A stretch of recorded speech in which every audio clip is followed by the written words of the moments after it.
Φαίνεται ότι με τις παρούσες συνθήκες βρισκόμαστε μπροστά σε ένα αδιέξοδο. Έχει χυθεί πάρα πολύ αίμα και ο καθένας θα περιμένει στο τέλος του πολέμου, όπως και αν αυτό επέλθει, να δικαιωθεί κατά κάποιο τρόπο. Αυτό έγινε και στον Πρώτο Παγκόσμιο Πόλεμο. Στα πρώτα 2 χρόνια είχαν αρχίσει να καταλαβαίνουν ότι παιδιά δεν μπορούμε να προχωρήσουμε με τόσα εκατομμύρια νεκρούς, πρέπει να τα βρούμε. Και είχαν αρχίσει κάποιες συνεννοήσεις των Γερμανών με τους Γάλλους και των Γερμανών επίσης με τους Ρώσους. Ήρθε όμως μετά η επίθεση του Σεντάν, ήρθε η επίθεση του Βερντέν, αυξήθηκε το κόστος σε αίμα, σε ζωές, και έτσι φτάσαμε στη συνέχιση του πολέμου που και πάλι εκτύχης τελείωσε. Αν δεν είχαν μπει οι Ηνωμένες Πολιτείες και αν δεν είχε προσπαθήσει ο Βίλσον να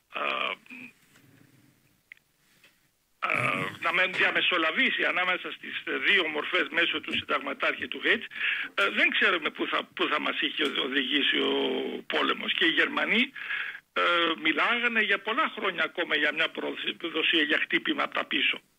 Επιτρέψτε να πω κάτι σε αυτό που είπατε, που πολύ σωστά, και πώς το γυρίσαν το επιχείρημα μετά, ότι εντάξει θα σφαχτούμε τώρα, αλλά είναι ο πόλεμος που θα τελειώσει όλους τους πολέμους, λέγανε. Ύστερα το επιχείρημα. Σωστό. Γιατί δεν μπορεί να πει ειρήνη. Όχι, ο πόλεμος θα τελειώσει όλους τους πολέμους, αλλά τέλει δεν τους τελείωσε. Που θα τελειώσει όλους τους πολέμους. Τίποτα. Όπως το είπε και οι Γάλλοι, οι Βερσαλίες ήταν μια ανακοχή για 20 χρόνια. Ακριβώς. Ναι, γιατί ήθελα να φτάσω και καλά κάνετε και το λέτε, ήταν μια καρχιδόνια ειρήνη η Βερσαλία. Γιατί εδώ ακριβώς είναι το ζήτημα για το τέλος, όποιο και αν είναι το τέλος.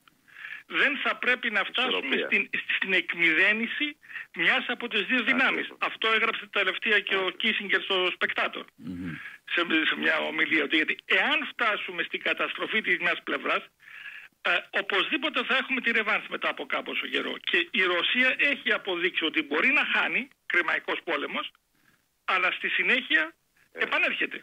Και δεν είναι δυνατό να μην επανέλθει με αυτό το τεράστιο δυναμικό που έχει. Λοιπόν, αρχικώς αυτό που είπε ο πρέσβης, απλά να προσεπήρωση αυτό που είπε, είναι να καταδείξουμε το γεγονός ότι μετά τον Κρημαϊκό πόλεμο που ιτήθηκε η Ρωσία τότε, ενώ μέχρι εκείνη τη στιγμή ήταν βασική χώρα μετά τους Ναπολεόντιους πολέμους του 1815, έτσι, και το συνέδριο της Βιέννης, στο πώς θα εξελιχθεί η ισορροπία στην Ευρώπη, μετά τον Κρημαϊκό πόλεμο, δηλαδή 45 χρόνια περίπου μετά, τι συνέβη? Γύρισε προς την Ανατολή. Δηλαδή μετέφερε το γεωπολιτικό της βάρος προς το Τουρκεστάν, αυτό που λέγανε τότε Τουρκεστάν, και προς την Κίνα. Τότε βέβαια το έκανε με το να επεκταθεί περαιτέρω και να ελέγξει περαιτέρω περιοχές σε αυτή την πλευρά της Ασίας, την Ανατολική και την Κεντρική.